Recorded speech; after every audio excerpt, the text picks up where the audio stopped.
Hello and welcome to the channel study with Shubham. 21 अगस्त 2026 के current affairs में आप सभी का स्वागत है। आज का पहला प्रश्न है, घरेलू पीएनजी कनेक्शनों को बढ़ावा देने के लिए incentive scheme for promotion of domestic PNG connections कब से लागू होगी? यह 1 सितंबर 2026 से लागू होगी।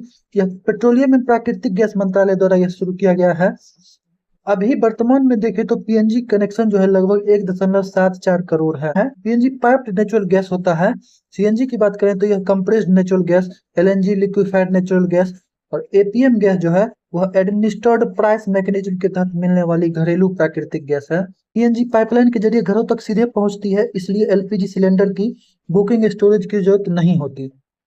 इस योजना का नाम incentive scheme for promotion of domestic PNG connections है। यह इसकी संचालन अवधि 6 महीने होगी। यह 2 चरणों में क्रियान्वित किया जाएगा। यह प्रोत्साहन सीधे नगर गैस वितरण company city gas distribution CGD companies को प्रदान किया जाएगा। निर्धारित लक्ष्य से अधिक नए कनेक्शन देने पर सीजीडी कंपनियों को प्रति अतिरिक्त connection 200 SCM standard cubic metre घरेलू प्रशासित मूल्य व्यवस्था गैस रियायती दर पर आवंटित की जाएगी, निर्धारित लक्ष्य से अधिक नए कनेक्शन देने पर। इसका मुख्य उद्देश्य घरेलू पीएनजी नेटवर्क का विस्तार करता है, पहले से जो निष्क्रिय कनेक्शन है उनको दोबारा चालू करना और एलपीजी पर देश की निर्भरता को कम करना है। भारत में प्राकृतिक गैस मूल्य निर्धारण फॉर्मूले नेचुरल गैस प्राइसिंग रेजिम को युक्ति संगत बनाने और उपभोक्ताओं को स्थिर मूल्य पर गैस आपूर्ति सुनिश्चित करने के लिए गठित समिति थी, क्रीट पारिक समिति। भारत सरकार ने देश के प्राथमिक ऊर्जा मिश्रण में प्राकृतिक गैस की हिस्सेदारी को वर्तमान 6% से बढ़ाकर 2030 तक 15% करने का राष्ट्रीय लक्ष्य निर्धारित किया है। सेटेट पहल sustainable alternative towards affordable transportation compressed biogas संयंत्र स्थापित करने और पीएनजी सीएनजी ग्रिड से जोड़ने की राष्ट्रीय योजना है SATAT सतत पहल। पीएनजी देखें तो पीएनजी और सीएनजी जो होता है इसका मुख्य घटक CH4 मीथेन होता है, जो 85 से 95% के करीब यह हवा से हल्की होती है, इसलिए रिसाव होने पर वातावरण में तेजी से ऊपर उड़कर फैल जाती है। यह अपेक्षाकृत सुरक्षित होती है। वहीं एलपीजी जो होती है इसमें मुख्य घटक प्रोपेन और ब्यूटेन होता है, यह हवा से भारी होती है। प्राकृतिक गैस एलपीजी दोनों गंधहीन होती है। इसमें रिसाव की पहचान के लिए इसमें इथाइल मरकैप्टन मिलाया जाता है, C2H5SH मिलाया जाता है। पेट्रोलियम और प्राकृतिक गैस विनियामक बोर्ड 2006 के गठित वैधानिक निकाय है PNGRB, जो डाउन स्ट्रीम गैस वितरण और पाइपलाइन नेटवर्क को विनियमित करता है। डाउन स्ट्रीम गैस वितरण और पाइपलाइन नेटवर्क को गेल इंडिया लिमिटेड, यह भारत की प्रमुख महारत्न प्राकृतिक गैस ट्रांसमिशन कंपनी है। गेल इंडिया लिमिटेड गरीब परिवारों की ग्रामीण महिलाओं को मुफ्त एलपीजी कनेक्शन प्रदान करने वाली योजना प्रधानमंत्री उज्ज्वला योजना। राष्ट्रीय हरित हाइड्रोजन मिशन वर्ष 2030 तक प्रति वर्ष कम से कम 5 million metric tonne green hydrogen उत्पादन क्षमता विकसित करने का लक्ष्य रखा गया है राष्ट्रीय हरित हाइड्रोजन मिशन के तहत।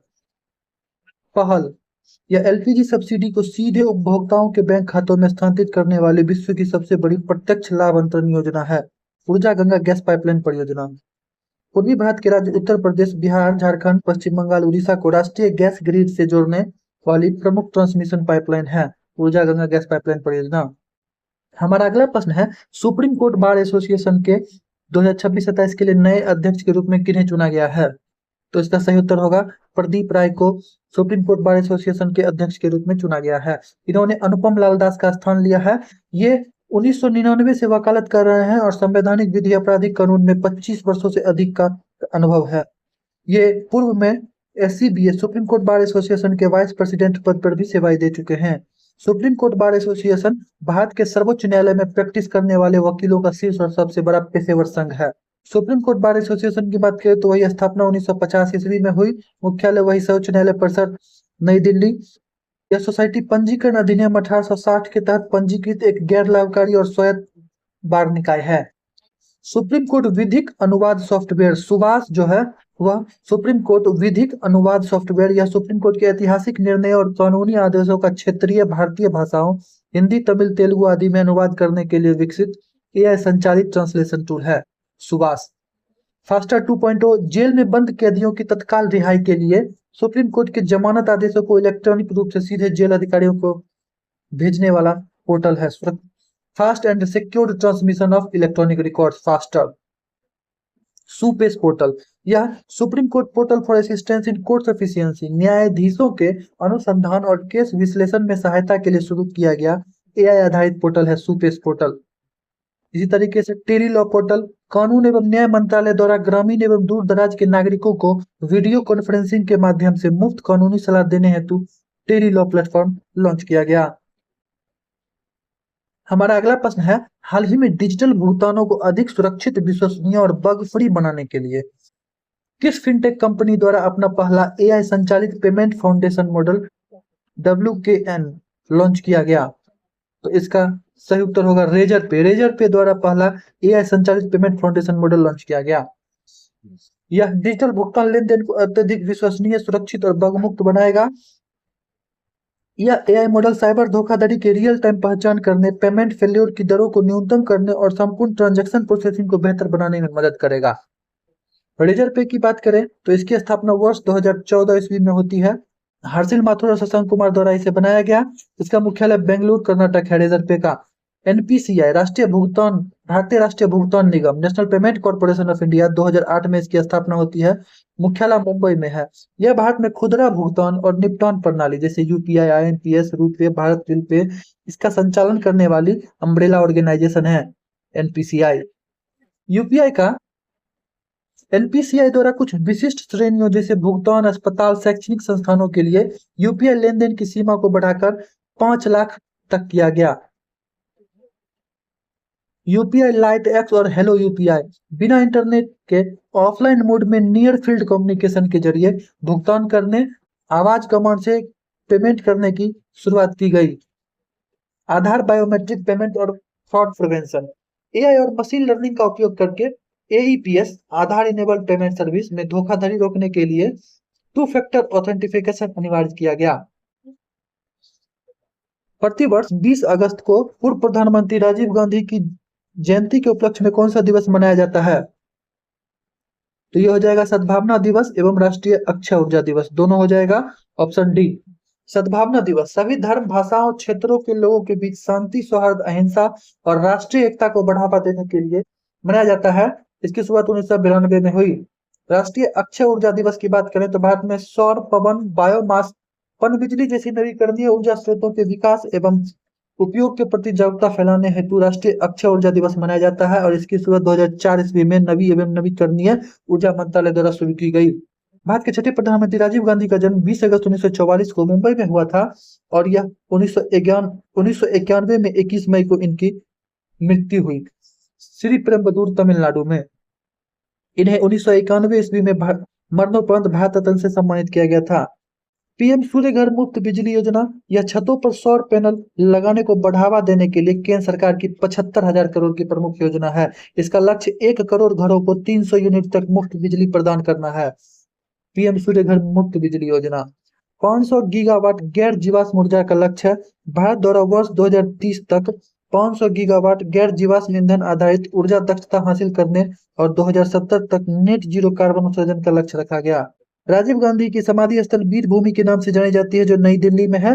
राष्ट्रीय आतंकवाद निरोधी दिवस जो है यह इनके पुण्यतिथि 21 मई को मनाया जाता है, एंटी टेररिज्म डे। विश्व का सबसे बड़ा नवीकरणीय ऊर्जा पार्क की बात करें तो गुजरात के कच्छ में 30,000 मेगावाट अर्थात 30 गीगावाट की कुल क्षमता वाला सौर पवन हाइब्रिड पार्क विकसित किया गया है। पीएम कुसुम योजना किसानों को सिंचाई के लिए सौर कृषि पंप लगाने और सौर ऊर्जा बेचकर अतिरिक्त आय अर्जित करने हेतु 30% तक केंद्रीय वित्तीय सहायता प्रदान करने वाली योजना है पीएम कुसुम योजना। प्राण पोर्टल पर्यावरण, वन एवं जलवायु परिवर्तन मंत्रालय द्वारा शहरों में वायु प्रदूषण की निगरानी और स्वच्छ ऊर्जा उपयोग को ट्रैक करने वाला डिजिटल पोर्टल है प्राण पोर्टल। राष्ट्रीय एकता दिवस 31 अक्टूबर को मनाया जाता है। यह सरदार वल्लभ भाई पटेल की जयंती के अवसर पर मनाया जाता है। ग्रीन एनर्जी कॉरिडोर फेज 2 विभिन्न राज्यों में स्थापित विशाल पवन और सौर ऊर्जा संयंत्र से उत्पादित बिजली को राष्ट्रीय पावर ग्रिड में एकीकृत करने वाली अंतरराज्यीय ट्रांसमिशन प्रणाली परियोजना है ग्रीन एनर्जी कॉरिडोर। हमारा अगला प्रश्न है, हाल ही में गिनीज वर्ल्ड रिकॉर्ड द्वारा मान्यता प्राप्त दुनिया के सबसे कम उम्र के चार्टर्ड अकाउंटेंट कौन बने हैं? तो इसका सही उत्तर होगा लक्ष्मण मयप्पन। लक्ष्मण मयप्पन जो है वह दुनिया के सबसे कम उम्र के पुरुष चार्टर्ड अकाउंटेंट बने हैं। ये भारतीय मूल के वित्त पेशेवर लक्ष्मणन मयप्पन है। योग्यता के समय इनकी आयु 16 वर्ष 170 दिन है। इनका जन्म 11 जनवरी 2005 को हुआ। यह योग्यता प्रमाणन तिथि जो है 30 जून 2021 है, दुबई यूएई में। उन्होंने 15 वर्ष की आयु में ACCA association of chartered certified accountants की पढ़ाई शुरू की और लगभग 1 वर्ष में इसे पूरा किया। वर्तमान में वे दुबई में सीनियर रिसर्च एनालिस्ट के रूप में कार्यरत हैं तथा सीएफए चार्ट होल्डर भी हैं। राष्ट्रीय सीए दिवस। भारत में प्रत्येक वर्ष 1 जुलाई को institute of chartered accountants ICAI के स्थापना दिवस के उपलक्ष्य में राष्ट्रीय सीए दिवस नेशनल सीए डे मनाया जाता है।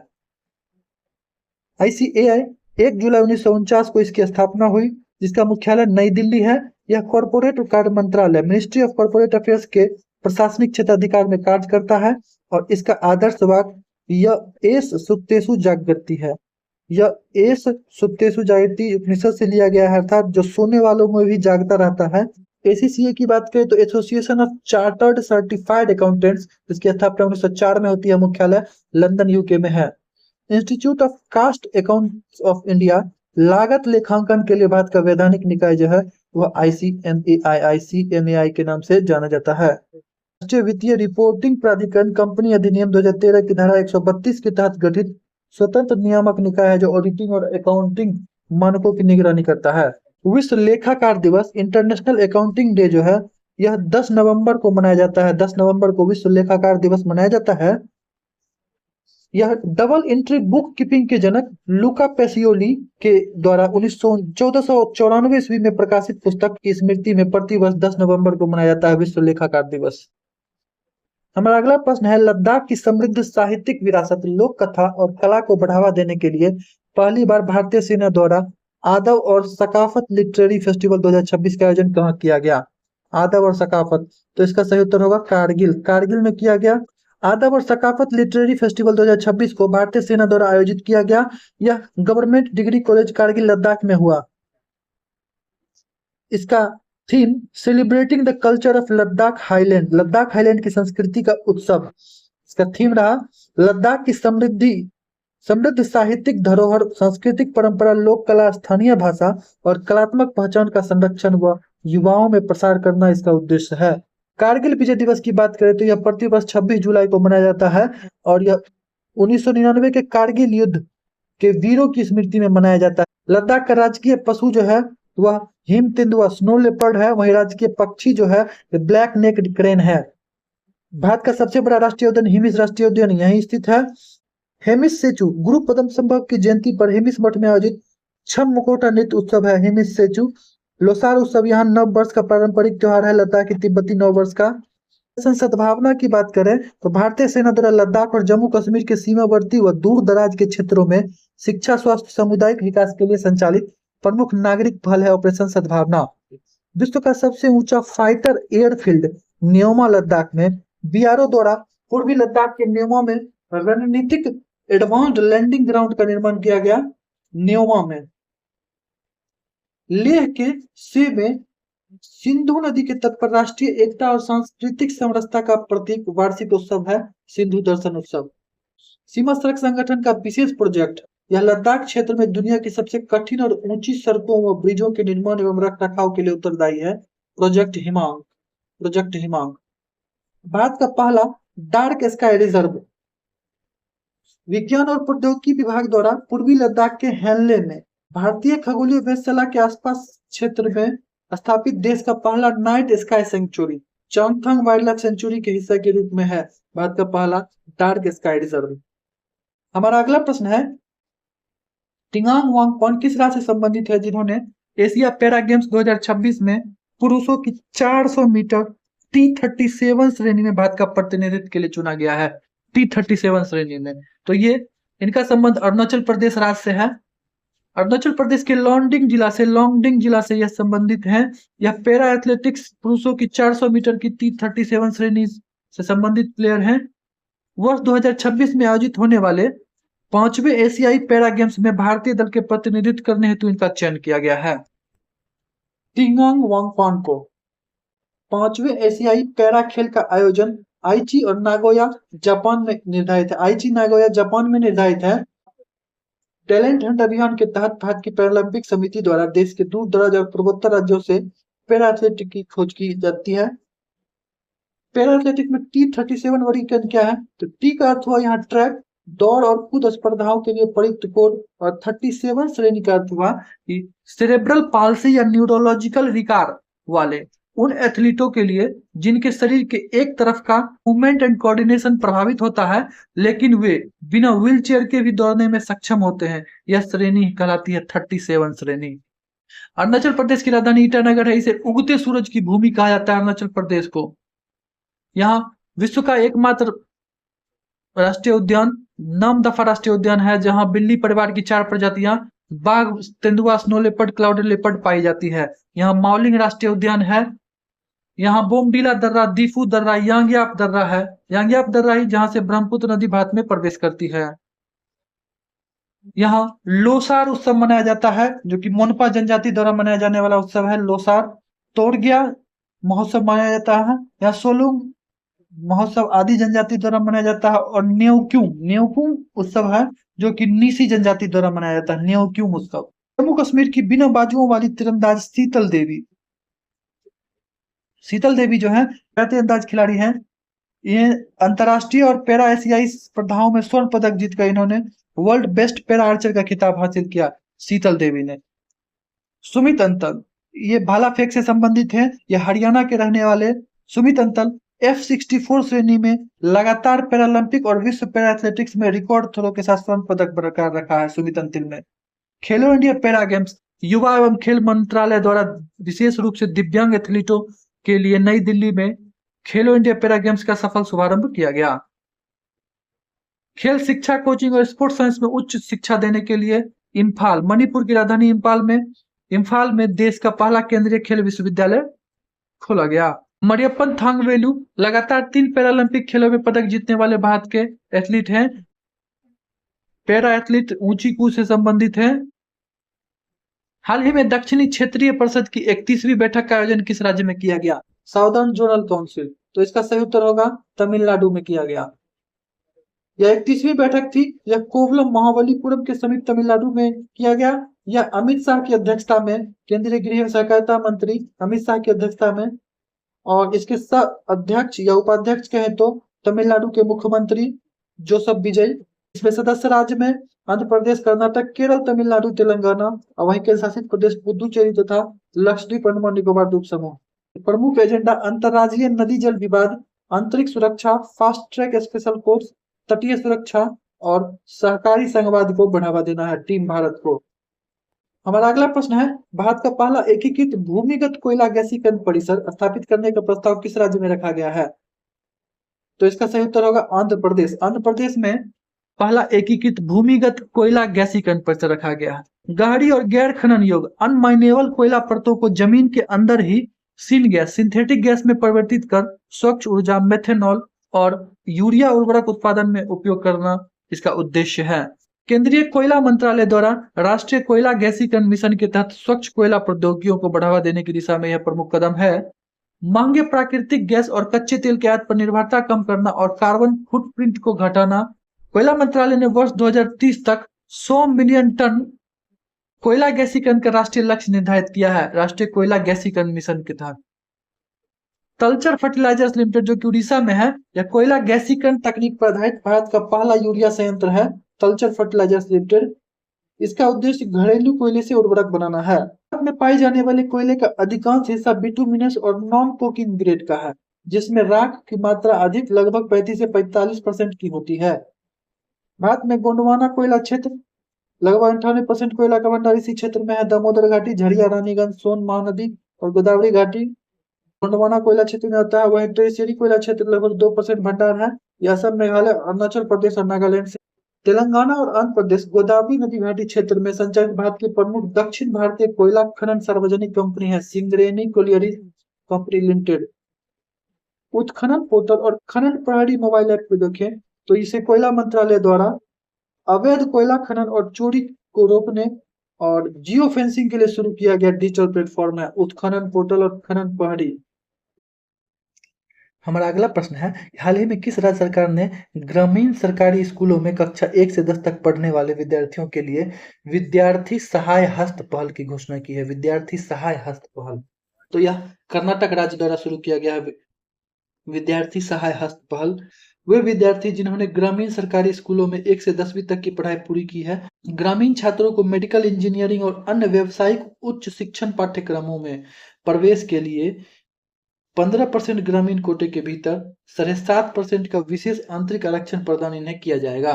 और पिछड़े क्षेत्र के सरकारी स्कूल छात्रों को उच्च व्यावसायिक शिक्षा में समान अवसर और गुणवत्तापूर्ण सीटें सुनिश्चित करना है इसका उद्देश्य।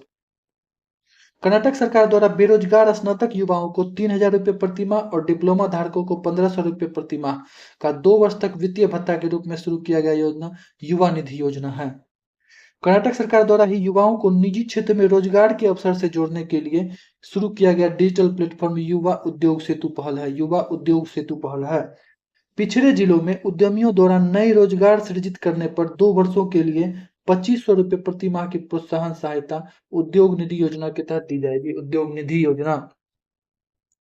कर्नाटक की राजधानी बेंगलुरु, जिसे silicon valley of India space city के नाम से जाना जाता है, एआई कैपिटल ऑफ इंडिया के नाम से जाना जाता है। यहाँ बांदीपुर राष्ट्रीय उद्यान, नागरहोल राष्ट्रीय उद्यान, बनरघट्टा, कुद्रेमुख, ये सभी राष्ट्रीय उद्यान हैं। यहाँ जोग जलप्रपात है जो श्रावती नदी पर है। कुंचिकल जलप्रपात वाराही नदी पर है। प्रमुख लोक नृत्य यक्षगान है, डोलू कुनीथा है। देश भर में 14,500 से अधिक स्कूलों को राष्ट्रीय शिक्षा नीति 2020 के तहत आधुनिक और ग्रीन स्कूलों के रूप में उन्नत करने की जो प्रायोजित योजना है वह पीएम श्री स्कूल योजना है। पीएम श्री स्कूल योजना। अपार आईडी, ये बात करें तो देश के सभी छात्रों के शैक्षणिक रिकॉर्ड, डिग्री और क्रेडिट को डिजिटल रूप से स्टोर करने के लिए शुरू की गई 12 अंकों की विशिष्ट पहचान संख्या है अपार ID. Automated permanent academic account registry, प्राथमिक स्तर पर ग्रेड 3 के अंत तक प्रत्येक बच्चे में मूलभूत साक्षरता और संख्यात्मक ज्ञान हासिल करने का राष्ट्रीय मिशन है निपुण भारत मिशन। 15 वर्ष और उससे अधिक आयु के गैर साक्षरों को बुनियादी साक्षरता और डिजिटल कौशल प्रदान करने के लिए शिक्षा मंत्रालय की प्रमुख पहल है उल्लास। शक्ति योजना कर्नाटक की, कर्नाटक राज्य सड़क परिवहन निगम और नगर बसों में महिलाओं व छात्राओं के लिए मुफ्त बस यात्रा की सुविधा देने वाली राज्य योजना है शक्ति योजना। हमारा अगला प्रश्न है, हाल ही में राजस्थान के जैसलमेर के पर्यावरण व चारागाह संरक्षण कार्यकर्ता सुमेर सिंह भाटी को ओरन एवं प्राकृतिक चारागाहों के संरक्षण के लिए रेंजलैंड रेस्टोरेशन अवार्ड 2026 से सम्मानित किस देश में किया गया है? रेंजलैंड रिस्टोरेशन अवार्ड 2026 से सम्मानित किया गया है इन्हें। ये क्वेश्चन का फॉर्मेट गलत है, इसका सही उत्तर होगा मंगोलिया। पुरस्कार का नाम की बात करें तो रेंजलैंड रेस्टोरेशन अवार्ड 2026 है, यह सुमेर सिंह भाटी को दिया गया। यह पारंपरिक ऊंट पालक और पर्यावरण कार्यकर्ता है। यह संबंता गांव जैसलमेर राजस्थान से बिलोंग करते हैं सुमेर सिंह भाटी। यह इन्हें उलान बटोर मंगोलिया में सम्मान दिया गया। संयुक्त राष्ट्र मरुस्थलीकरण रोकथाम अभिसमय यूएनसीसीडी से जुड़े वैश्विक कार्यक्रम के दौरान इन्हें यह सम्मान दिया गया।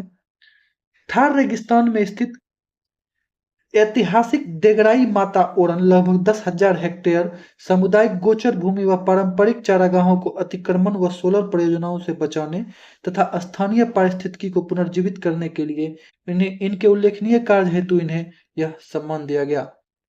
ओरन बचाओ पद यात्रा, उन्होंने तनोट माता मंदिर जो कि जैसलमेर में है वहां से जयपुर तक लगभग 700 किलोमीटर से अधिक की ऐतिहासिक पैदल यात्रा की और ओरन भूमि को राजस्व रिकॉर्ड में दर्ज करने की मांग उठाई थी। राजस्थान के जैसलमेर डेजर्ट नेशनल पार्क में राज्य पक्षी गोडावन के संरक्षण हेतु प्रोजेक्ट ग्रेट इंडियन बस्टर्ड और ब्रीडिंग सेंटर का विस्तार किया गया। अंतर्राष्ट्रीय रेंजलैंड एवं पेस्टोरलिस्ट वर्ष 2026, संयुक्त राष्ट्र द्वारा 2026 वर्ष को अंतर्राष्ट्रीय चारागाह एवं पशुपालक वर्ष के रूप में घोषित किया गया है। ये ओरन क्या है? राजस्थान के ग्रामीण क्षेत्रों में स्थानीय देवी देवता, लोक संत या पीरों के नाम पर छोड़ी गई पवित्र सामुदायिक वन चारागाह भूमि जो है वह ओरन है। राजस्थान में डेजर्ट नेशनल पार्क है जो कि गोडावन पक्षी का प्राकृतिक आवास है। यहाँ रणथंभौर राष्ट्रीय उद्यान है, केवलादेव राष्ट्रीय उद्यान है, Mukundra hills tiger reserve, Ramgarh Vishdhari tiger reserve है। यहाँ का राजकीय पशु चिंकारा है। राजकीय पक्षी गोडावन है। राजकीय वृक्ष खेजड़ी है, थार का कल्प वृक्ष। हमारा अगला प्रश्न है कि तीसरी संतान के जन्म पर सरकारी महिला कर्मचारियों को 1 वर्ष 365 दिन का मातृत्व अवकाश देने की घोषणा किस राज्य सरकार द्वारा की गई है? तो इसका सही उत्तर होगा तमिलनाडु राज्य सरकार द्वारा। महिला सरकारी कर्मचारियों को तीसरी संतान के जन्म पर 365 दिन का सवैतनिक मातृत्व अवकाश दिया जाएगा। यह दक्षिण भारत में घटती कुल प्रजनन दर और जनसंख्या असंतुलन की चिंताओं को देखते हुए महिलाओं और बच्चों के स्वास्थ्य संवर्धन हेतु यह ऐतिहासिक नीतिगत निर्णय लिया गया है। भारत का पहला संप्रभु एआई पार्क जो है वह तमिलनाडु में भारत के पहले संप्रभु एआई पार्क की स्थापना की घोषणा हुई है। तमिलनाडु के कोयम्बटूर में अन्नामलाई टाइगर रिजर्व में भारत का पहला हॉर्नबिल संरक्षण केंद्र स्थापित किया गया। खनिज समृद्ध तमिलनाडु, उड़ीसा, केरल और आंध्र प्रदेश में समर्पित दुर्लभ धातु गलियारे स्थापित करने का प्रस्ताव बजट 2026-27 में लाया गया। नागमलाई पहाड़ी तमिलनाडु की उसे राज्य के चौथे जैव विविधता विरासत स्थल के रूप में अधिसूचित किया गया। तमिलनाडु का चौथा जैव विविधता विरासत स्थल नागमलाई की पहाड़ी। वियो चिदम्बरनार बंदरगाह जो है यह एंटी ड्रोन सिस्टम तैनात करने वाला भारत का पहला बंदरगाह बना। तूतीकोरिन स्थित वियो चिदम्बरनार बंदरगाह। पुदुमई पेन योजना सरकारी स्कूलों से उच्च शिक्षा में प्रवेश लेने वाली छात्राओं को 1000 रुपये प्रति माह की वित्तीय सहायता हेतु शुरू की गई पुदुमई पेन स्कीम तमिलनाडु। कलेक्नार मगलिर उड़ीमई थोगई योजना यह पात्र महिला पारिवारिक मुखियाओं को प्रति माह 1000 की वित्तीय सहायता प्रदान करने वाली सामाजिक सुरक्षा योजना है। कलेक्नार मगलिर उड़ीमई थोगई योजना। नॉन मुधलवन राज्य के 10 लाख से अधिक युवाओं को उद्योग उन्मुख कौशल प्रशिक्षण स्किल डेवलपमेंट और रोजगार प्रदान करने का महाअभियान जो है यह नॉन मुधलवन योजना है।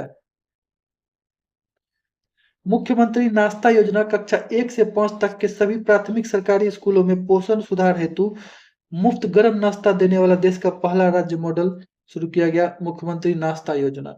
मक्कई थेडी मारुथुवम योजना गैर संचारी रोग बीपी शुगर के परीक्षण और जरूरी दवाओं को बुजुर्ग और वंचितों के घर घर तक सीधे पहुंचाने की स्वास्थ्य पहल शुरू की गई। मक्कलई थेडई मारुथुवम योजना। तालुक स्तर पर खाद्य सुरक्षा निगरानी को मजबूत करने और मिलावटखोरी पर रोक लगाने के लिए किस राज्य सरकार ने ईट राइट कैंपस शुरू किया? ईट राइट कैंपेन शुरू किया है। तो इसका सही उत्तर होगा कर्नाटक राज्य सरकार ने ईट राइट कैंपेन शुरू किया है। यह स्वास्थ्य एवं परिवार कल्याण विभाग कर्नाटक सरकार द्वारा शुरू किया गया है।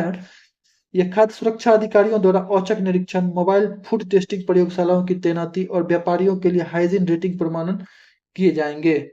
दुनिया की पहली ह्यूमैनिटी फर्स्ट एआईसीटी बेंगलुरु में दुनिया की पहली ह्यूमैनिटी फर्स्ट एआईसीटी स्थापित करने की घोषणा की गई है। कर्नाटक का बनरघट्टा बायोलॉजिकल पार्क जो है यह देश का पहला पूर्णतः सौर से ऊर्जा से चालित चिड़ियाघर है। सौर ऊर्जा चालित। कर्नाटक में कैगा न्यूक्लियर पावर प्लांट की पहली महिला प्रमुख आरएम नच्चमाई बनी है। कर्नाटक वन विभाग के ब्रांड एम्बेसडर अनिल कुंबले को कर्नाटक वन विभाग का नया राजदूत नियुक्त किया गया है। कर्नाटक में मगधी केरे संरक्षण रिजर्व, अंक समुद्र पक्षी संरक्षण रिजर्व, अघनासिनी मोहाना संरक्षण रिजर्व ये सब रामसर साइट्स में शामिल स्थल हैं कर्नाटक में। एफएसएसएआई की बात करें तो इसकी स्थापना 2008 ईस्वी में हुई। मुख्यालय नई दिल्ली में है। यह स्वास्थ्य एवं परिवार कल्याण मंत्रालय के अधीन कार्य करता है। विश्व खाद्य सुरक्षा दिवस वर्ल्ड फूड सेफ्टी डे प्रति वर्ष 7 जून को मनाया जाता है। World food safety day. राज्य की प्रत्येक पात्र महिला पारिवारिक मुखिया को 2000 की प्रत्यक्ष वित्तीय सहायता दी जाती है गृह लक्ष्मी योजना के तहत कर्नाटक में।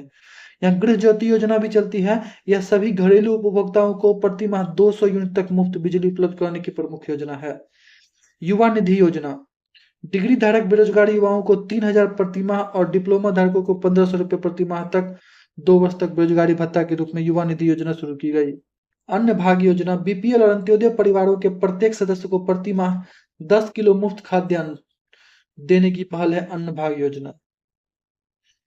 लास्ट में है कि सज्जन कुमार कौन थे जिनका हाल ही में 80 वर्ष की आयु में निधन हो गया है? तो यह राजनेता पॉलिटिशियन थे जिनका हाल ही में निधन हो गया है।